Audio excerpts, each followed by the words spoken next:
Images posted to social media showing one of 9 people injured after being run down outside a North London mosque, the latest terror attack to hit the British capital. A van plowed into a group of worshippers who had just left a prayer service at a mosque. Now, a suspect was quickly arrested. He's been described as a 47-year-old father from Wales. This witness saw the arrest go down. He drove a bus, he hit another 3, 4, 5, 6, 7, and suddenly the car stopped. So we run after him. We managed to get him out of the car. After, I just see pandemonium. I see a white van. I see people screaming, shouting. They're extremely devastated. You understand? It was just anarchy. This is the third terror attack in the UK in recent weeks, which have triggered a rise in hate crimes. Prime Minister Theresa May, among political leaders, paying their respect at the scene of the latest incident. All have pledged to increase security around mosques as the holy month of Ramadan draws to a close. The suspected driver of the van now faces charges of attempted murder. A witness says they had to protect the suspect for fear the crowd was about to turn on him. We stopped all forms of attack and abuse towards him that were coming from every angle, and by coincidence, while the people who were tending to the injured were calling the emergency services, a police van drove past by coincidence. So we flagged them down. We told them the situation, that there's a man, he's restrained, he mowed down a group of people with his van, and there's a mob attempting to hurt him. If you don't take him, God forbid, he might be seriously hurt. Now, terrorism does live up to its name. It spreads terror, and that attack in the UK is having reverberations right here in the GTA.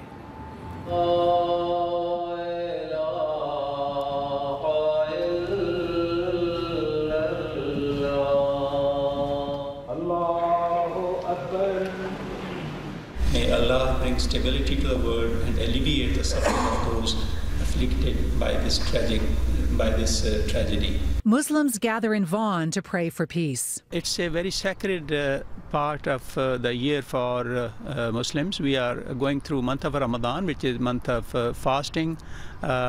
This prayer, which is going to be held in the next 15 minutes, it's one of the prayers in which we would be reflecting upon what has happened, and we would be praying to God that God brings peace in the society.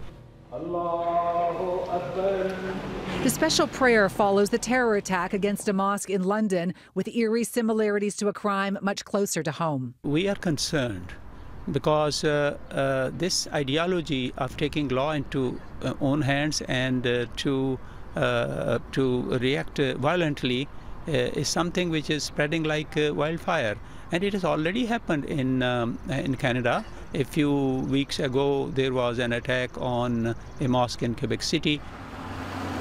The terror attack at this mosque in Quebec City 5 months ago happened during evening prayers. A gunman killed 6 and wounded 19 others.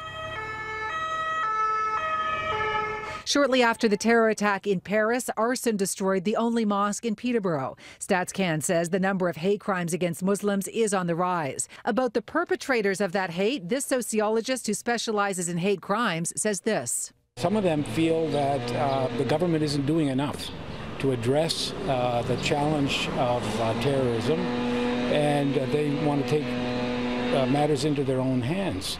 But I think the government has a certain responsibility also for creating the sense that our personal security on a day-to-day basis is threatened everywhere by the presence of Muslims in our society. You know, it's just not the case. We urge the governments to take this seriously because it is destabilizing the society. And the earlier we act resolutely against this behavior, the better it would be for peace in the society. There is a chance that it may happen here elsewhere, especially because these attacks are becoming much more common in the West. So we take all security measures to ensure that these types of attacks do not take place here, and go a step further and ensure that people are educated in regards to Islam to prevent these types of attacks in the future.